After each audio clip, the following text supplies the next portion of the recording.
Asalaamu calaykum.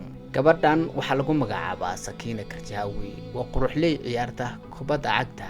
Asal ahaan waxay ka soo jeedaa Faransa. Waxa ay matashaa xulka Faransa dhanka dumarka. Sidoo kale hadda waxay ka mid tahay kooxda PSG, taas oo kaga ciyaarta booska dambe ee duwaha.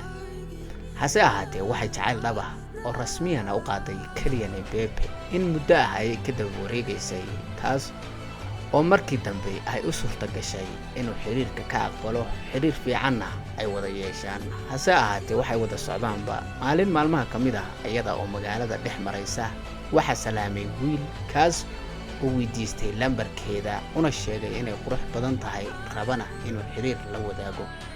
Sakiina Karjaawi waa ay ka aqbashay, waxa uuna u qortay lambarkeedii. Muuqaal ayay ka duubeen dadkii meesha ku sugnaa. Hase ahaatee Kylian Mbappe ayuu muuqaalkii gaaray, kaas oo arrintaas ka xumaaday kadibna sameeyay inuu xiriirkeedaba iska joojiyo oo la socodkeeda iska yareeyo. Kylian Mbappe ayada sidaas ayay ku kala hareen. Hadda xiriirkoodii waa uu soo dhamaaday. ayada sababta ay PSG ugu soo biirtay waxay ahayd inay Kylian Mbappe ka agdhawaato, kaas oo markii ay timidba lambarka 7 ka dalbatay kooxduna ay siisay. Ugu dambeynna Kylian Mbappe waxa uu soo duulay Spain, kaas oo hadda Real Madrid ka mid ah, halkaasna ka shaqaysanaya. ayaduna waxa ay joogtaa kooxdeedii.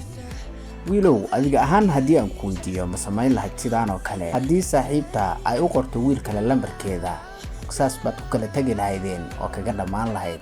dhammaantiin waa mahadsantihiin. muuqaalkan haddaad wax ka faa'iiday like iyo follow iyo subscribe dhanka youtube-kana hataa naga daawanayso. halkani waa Bila Sports.